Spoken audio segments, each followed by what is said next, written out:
लेकिन करनी सेना आए दिन उत्पात करती रहती है।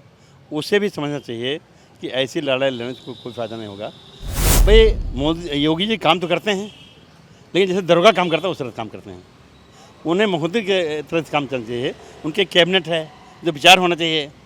अब अगर कोई मुख्यमंत्री आदेश दे दे कि फला मुसलमान का घर गिरा दो, तो क्या कोर्ट है, क्या वो अदालत हैं? कि जो उन्होंने बोल दिया है, किसी के खिलाफ नहीं बोला है, कोई गलत बात नहीं बोला है। निश्चित तौर पे वो बड़े नेता हैं, समझदार नेता हैं, हमारी पार्टी के बड़े नेता हैं वो। राज्यसभा में दिए हुए समाजवादी पार्टी के सांसद द्वारा एक बयान पर राजनीति गरमा रही है और उत्तर प्रदेश में करणी सेना लगातार विरोध कर रही है। इसी मुद्दे पे बातचीत करने के लिए हमारे साथ समाजवादी पार्टी के सांसद आर.के. चौधरी जी हैं। सर, अभी कल आगरा में करणी सेना एक बहुत बड़ा प्रदर्शन करने जा रही है और सांसद से माफ़ी की मांग है उनकी, क्या कहेंगे इस पर आप? मैं तो यही अनुरोध करूँगा माननीय रामजीलाल सुमन से कि जो उन्होंने बोल दिया है, किसी के खिलाफ नहीं बोला है, कोई गलत बात नहीं बोला है। निश्चित तौर पे वो बड़े नेता हैं, समझदार नेता हैं, हमारी पार्टी के बड़े नेता हैं वो। लेकिन करणी सेना आए दिन उत्पात करती रहती है। उसे भी समझना चाहिए कि ऐसी लड़ाई लड़ने से कोई फ़ायदा नहीं होगा। देश समझदार है और देश चाहता है, चाहे अगड़ा हो, चाहे पिछड़ा हो, चाहे हिंदू हो, चाहे मुसलमान हो, कि बाबा साहब डॉक्टर अम्बेडकर के संविधान के अनुसार हमें संघर्ष करना है, काम करना है, आगे बढ़ना है। आपने संविधान की बात की। करणी सेना कह रही है कि जो राणा सांगा हैं हमारे इतिहास पुरुष हैं, उन्होंने कई सारे युद्ध लड़े और ख़ास करके उनके खिलाफ जो बाहरी ताकतें थी और उनका अपमान राष्ट्र का अपमान है, इस पर उनको माफ़ी मांगनी चाहिए। अब सबसे पहले तो यहाँ आर्य आए, बाहरी तो वही हैं आर्य, जिनको करणी सेना बहुत पूछती है।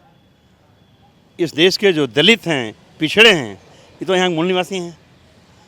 तो अगड़े पिछड़े बाहरी और यहाँ के लोकल के चक्कर में रहे हैं। जो भारत में है सब भारतीय हैं, इसलिए इसकी नफरत न फैलाएं कि कौन बाद में आया कौन पहले आया। अच्छा, अभी राष्ट्रीय अध्यक्ष आपकी पार्टी के अखिलेश यादव ने एक आरोप लगाया था कि अगर रामलाल जी सुमन को कुछ होता है तो इसके लिए सीधे सीधे जिम्मेदार मुख्यमंत्री होंगे, क्या कहेंगे आप? भाई बयान तो सही दिया उन्होंने, हमारे नेता माननीय अखिलेश यादव ने। मुख्यमंत्री जी को अपने साथ जो भी संगठन है उनको समझाना चाहिए। कोई ऐसा रुख अख्तियार नहीं करना चाहिए जिससे देश प्रदेश का माहौल बिगड़े। जैसे योगी सरकार की बात की जाए तो इनका मेन फोकस यही रहता है कि कानून व्यवस्था सबसे बेहतर है। आपको क्या लगता है कि उत्तर प्रदेश की कानून व्यवस्था की स्थिति क्या है? भाई योगी जी काम तो करते हैं, लेकिन जैसे दरोगा काम करता है उस तरह काम करते हैं। उन्हें मुख्यमंत्री के तरह से काम करना चाहिए। उनके कैबिनेट है जो विचार होना चाहिए। अब अगर कोई मुख्यमंत्री आदेश दे दे कि फला मुसलमान का घर गिरा दो, तो क्या कोर्ट है, क्या वो अदालत हैं? अदालत भी कोई फैसला करती है तो तमाम गवाही साक्षी देख के तब फैसला करती है। लेकिन इस देश में किसी मुख्यमंत्री और योगी को ये पावर नहीं है कि सीधे आदेश देते हैं।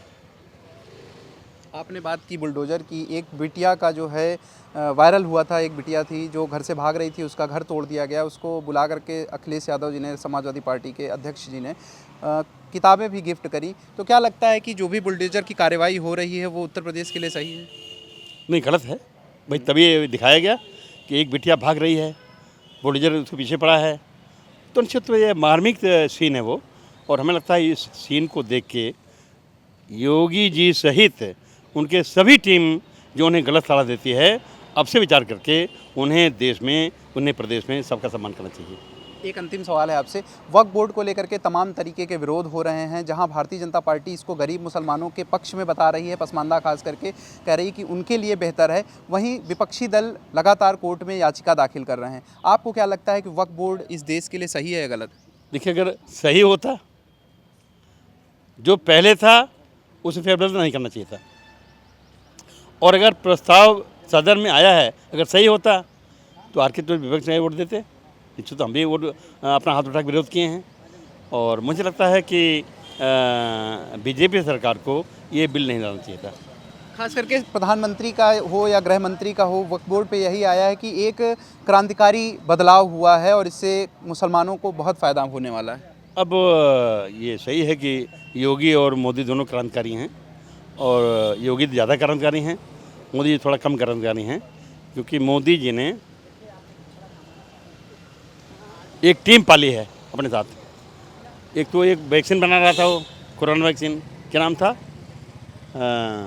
2 वैक्सीन थे ना, एक का ठेका मोदी लिए थे और बाद में सरेंडर करना पड़ा और वो कंपनी वाला भाग गया और उसके एक अदर पूना वाला एक्सपर्ट ने कहा कि हमारी वैक्सीन थोड़ा सा गलत है और उसे खून तक के बन सकते हैं। उस वैक्सीन का इतना प्रचार किया मोदी ने और बीजेपी ने कि पूरा देश सराहना करने लगा, जबकि वैक्सीन फर्जी पाई गई, नकली पाई गई, खराब पाई गई। चलिए, तो ये थे हमारे साथ मोहनलालगंज से सांसद RK चौधरी जी, जिनका कहना है कि योगी हों या मोदी हों, वो बहुत ही ज़्यादा क्रांतिकारी हैं और उन्होंने और सारे मुद्दों पे हमसे बातचीत की, चाहे वक्फ बोर्ड का अधिनियम संशोधन का मामला हो, इसके अलावा उत्तर प्रदेश की कानून व्यवस्था हो, तो उन्होंने लगातार योगी सरकार पे प्रश्न चिन्ह खड़ा किए हैं। वीडियो जर्नलिस्ट मानस के साथ मैं आलोक दीक्षित, #भारत न्यूज़, लखनऊ।